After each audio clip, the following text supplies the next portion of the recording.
Dear friends, आज biology का एक इम्पोर्टेंट चैप्टर जो कि नर्वस सिस्टम है। नर्वस सिस्टम आज का टॉपिक नर्वस सिस्टम हम लोग स्टार्ट करते हैं। नर्वस सिस्टम ये मानव का तंत्रिका तंत्र है। ये तंत्रिका तंत्र में जो पूरे बॉडी का कंट्रोल एंड कोऑर्डिनेशन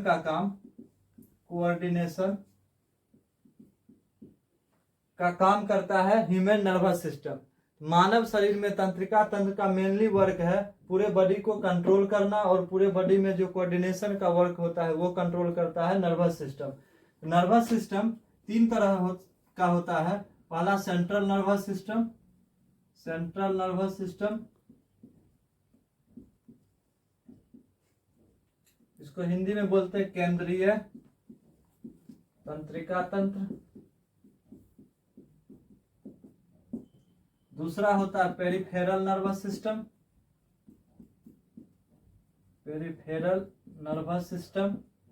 परिधीय तंत्रिका तंत्र। और थर्ड है आपका ऑटोनोमस नर्वस सिस्टम, स्वायत्त तंत्रिका तंत्र। तो अब हम लोग देखते हैं बारी बारी से तीनों नर्वस सिस्टम के बारे में, जो कि central nervous system, peripheral nervous system और ऑटोनोमस नर्वस सिस्टम। तो पहले देखते हैं सेंट्रल नर्वस सिस्टम। ये केंद्रीय तंत्रिका तंत्र है। इसका मेन दो भाग होता है। पहला भाग आपका ब्रेन है, मस्तिष्क, और दूसरा भाग है आपका स्पाइनल कॉर्ड, मेरुरज्जु। मेनली सेंट्रल नर्वस सिस्टम में हम लोग देखते हैं ब्रेन के बारे में और स्पाइनल कॉर्ड के बारे में। ब्रेन मानव मस्तिष्क जो होता है, सबसे पहले देखते हैं ब्रेन के बारे में। ह्यूमन ब्रेन, मानव मस्तिष्क के बारे में सबसे पहले हम लोग कुछ फैक्ट्स देख लेते हैं। तो मानव का जो मस्तिष्क होता है, इसका लोकेशन, इसकी स्थिति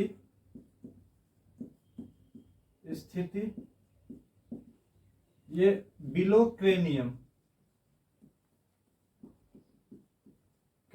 के नीचे अवस्थित होता है। क्रेनियम के नीचे। अब बोलिएगा क्रेनियम किसको कहते हैं? तो मानव का जो स्कल वाला भाग होता है, स्कल, ये जो क्रेनियम होता है, ये मानव का जो मस्तिष्क का जो ये हड्डी होता है, उस हड्डी को बोलते हैं क्रेनियम। और क्रेनियम के नीचे ये ब्रेन अवस्थित होता है। तो क्रेनियम के नीचे ये ब्रेन है आपका, क्रेनियम के नीचे ब्रेन अवस्थित होगा। और ब्रेन को एक लेयर जो सपोर्ट करता है, ब्रेन का ऊपर वाला जो लेयर होता है, ये लेयर, इस लेयर को बोलते हैं मेनिंजेस। और मेनिंजेस ये तीन लेयर में डिवाइडेड होता है। पहला होता है ड्यूरामीटर, दूसरा होता है आर्केनोइड, तीसरा होता है पायामीटर। तो ये ब्रेन को, ये झिल्ली, ये ब्रेन मेम्ब्रेन बोलते हैं इसको, मेनिंजेस, जो कि तीन लेयर में डिवाइडेड होता है, ड्यूरामीटर, आर्केनोइड और पायामीटर। तो ये मेनिंजेस क्या करता है? ब्रेन को ये सुरक्षा प्रदान करता है। इस मेनिंजेस के नीचे, अब ये मेनिंजेस का लेयर खत्म होगा तो इसके नीचे आपका ये ब्रेन अवस्थित होता है। तो मेनली जो आपका है ब्रेन को लिए मेनिंजेस सपोर्ट प्रदान करता है। ये इसका ऊपरी मेम्ब्रेन है और इसके नीचे ब्रेन अवस्थित होता है। तो अब ब्रेन जो आपका क्रेनियम है, क्रेनियम और ब्रेन जो आपका मेनिंजेस, इस बीच में आपका एक फ्लूइड प्रेजेंट रहता है, इसको बोलते हैं सेरिब्रो स्पाइनल फ्लूइड। और इसका देखिए ब्रेन का जो वेट होता है, ह्यूमन ब्रेन का वेट, जो मेल होता है, एडल्ट मेल, इसमें एडल्ट मेल में ह्यूमन ब्रेन का जो वेट होता है लगभग 1400 ग्राम से 1450 ग्राम होता है। और फीमेल में 1300 से 1350 ग्राम होता है।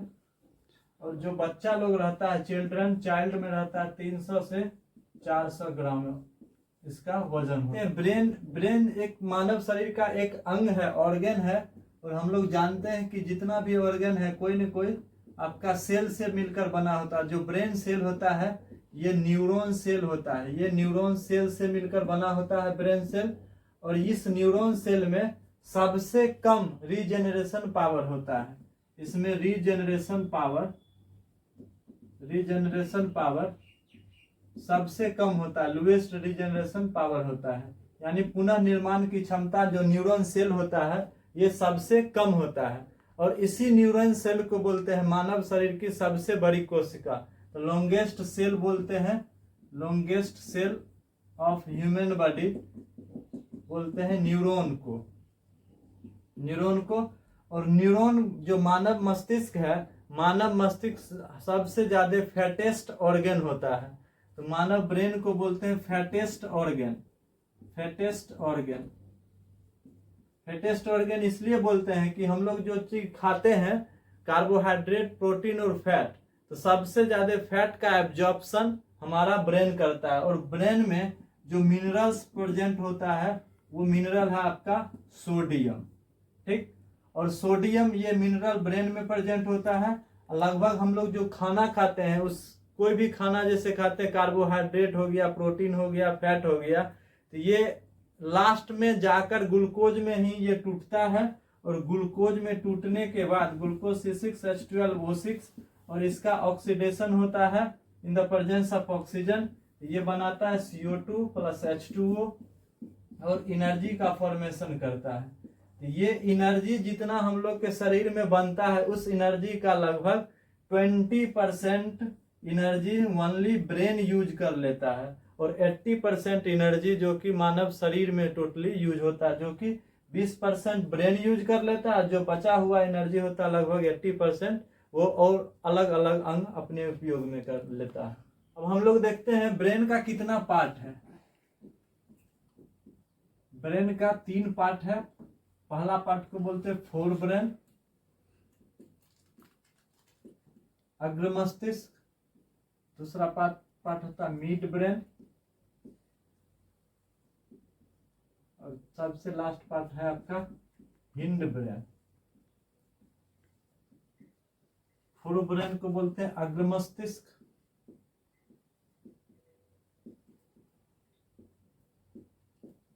ये होता है मध्य मस्तिष्क,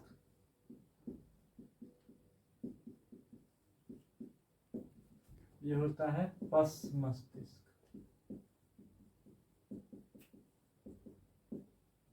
अब देखिए अग्र मस्तिष्क का 3 भाग, अग्र मस्तिष्क का 3 भाग होता है, सेरेब्रम,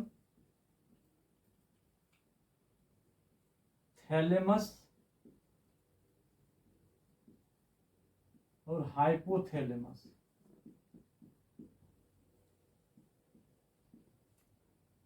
मध्य मस्तिष्क इसी तरह इसका कोई भाग नहीं होता। मध्य मस्तिष्क और हिंड ब्रेन का 3 भाग, एक सेरिबेलम, दूसरा पोन्स बिरोली और तीसरा मेडुला ऑब्लोंगटा। ब्रेन का 3 पार्ट, पहला पार्ट आपका अग्र मस्तिष्क, मध्य मस्तिष्क और पश्च मस्तिष्क। ये जो पहला भाग जो अग्र मस्तिष्क होता है, ये सबसे लार्जेस्ट भाग है ब्रेन का, सबसे बड़ा भाग, लार्जेस्ट पार्ट ब्रेन का। और ये जो हिंड ब्रेन होता है ये सबसे स्मॉलेस्ट पार्ट होता है ब्रेन का। और जो फोर ब्रेन होता है, फोर ब्रेन का सेरेब्रम, ये लगभग 2/3 भाग, पूरे ब्रेन का 2/3 भाग सेरेब्रम ऑक्युपाई करता है। और सबसे बड़ा भाग, इस पूरे ब्रेन का सबसे बड़ा भाग अगर बोला जाए तो ये आपका सेरेब्रम है। तो नेक्स्ट हम लोग बारी बारी से देखते हैं अग्र मस्तिष्क में क्या क्या होता है, कितना पार्ट, इसमें सारा का फंक्शन क्या है, इसका पार्ट और इसका, तीनों हम लोग बारी बारी से देखते हैं। सबसे पहले देखते हैं फोर ब्रेन का सेरेब्रम। पहला पार्ट सेरेब्रम, थैलेमस और हाइपोथैलेमस। देखते हैं आपका सेरेब्रम जो होता है, सेरेब्रम पूरे ब्रेन का 2/3 भाग सेरेब्रम के पास रहता है, और ये मानव शरीर का, मानव ब्रेन का सबसे बड़ा मस्तिष्क बोलते हैं ये। तो सबसे बड़ा भाग ऑक्युपाई करता है सेरेब्रम। इसका काम है मानव शरीर में जो यादाश्त का केंद्र, यादाश्त, सोचने एवं समझने की क्षमता, बुद्धिमत्ता का केंद्र, ये सब चीज के लिए मानव शरीर का सेरेब्रम जो ब्रेन का पार्ट है वो जिम्मेदार है। मतलब कोई सोचने एवं समझने की शक्ति, यादाश्त, बुद्धिमत्ता का केंद्र, ये सब चीज के लिए सेरेब्रम जिम्मेदार है। दूसरा देखते हैं थैलेमस। थैलेमस ये एक्सटर्नल पेन,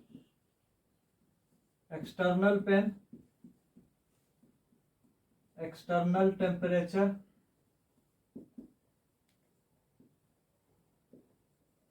मतलब बाहर में अगर शरीर के बाहर अगर चोट लगता है, कोई एक चाटा मार देता है किसी को, तो जो चोट का अनुभूति होता है वो अनुभूति हमारे बॉडी का थैलेमस भाग कराता है। थैलेमस एक्सटर्नल पेन से महसूस कराता है। एक्सटर्नल टेम्परेचर यानी बाहर का तापमान अगर गर्म है, ठंडा है, इसका अनुभव ये थैलेमस ही कराता है।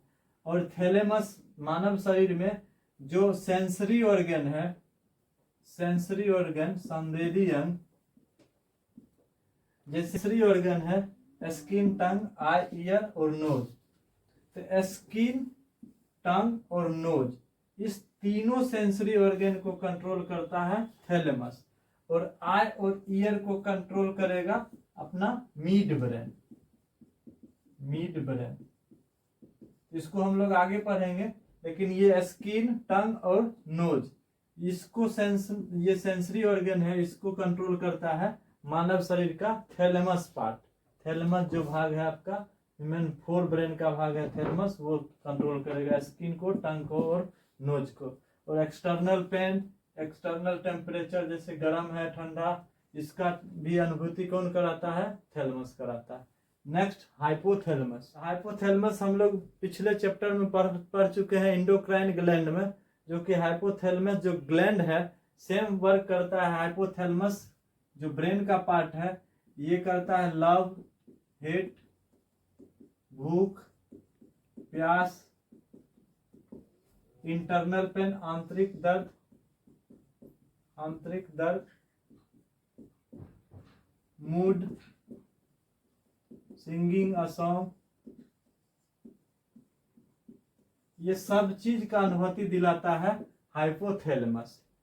ठीक है, तो नेक्स्ट हम लोग पढ़ चुके हैं हाइपोथैलेमस के बारे में पिछले चैप्टर में, और ये अब फिर से हम डिस्कस कर दिए इसको।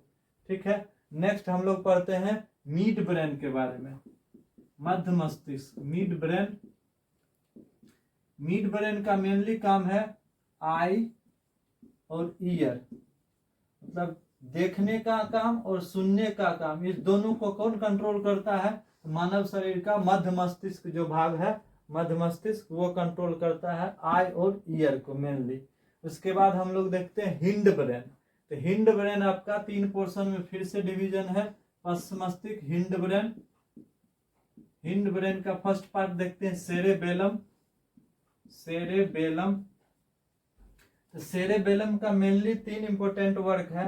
पहला काम है बॉडी बैलेंसिंग करना, बॉडी बैलेंसिंग मतलब शरीर का संतुलन, शरीर का संतुलन। दूसरा वर्क है इसका मसल कंट्रैक्शन, मांसपेशियों का संकुचन, मांसपेशियों का संकुचन।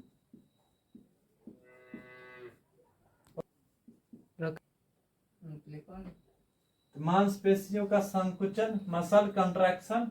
और थर्ड वर्क है स्पीकिंग पावर, स्पीकिंग पावर, बोलने की शक्ति को कंट्रोल करता है। तो मेनली जो हिंड ब्रेन का जो सेरेबेलम पार्ट है, सेरेबेलम करता है शरीर का संतुलन करता है, और ये मांसपेशियों का संकुचन को कंट्रोल करता है।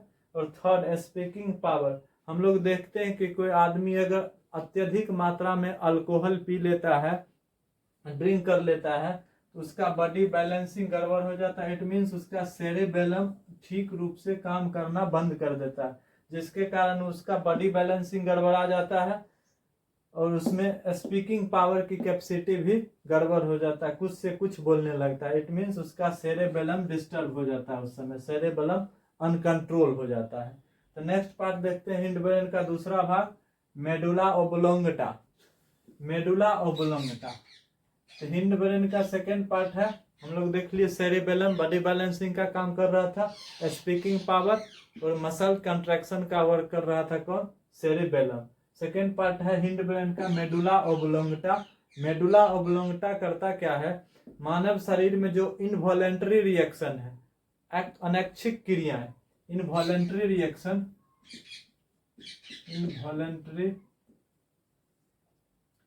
रिएक्शन, अनैच्छिक क्रिया,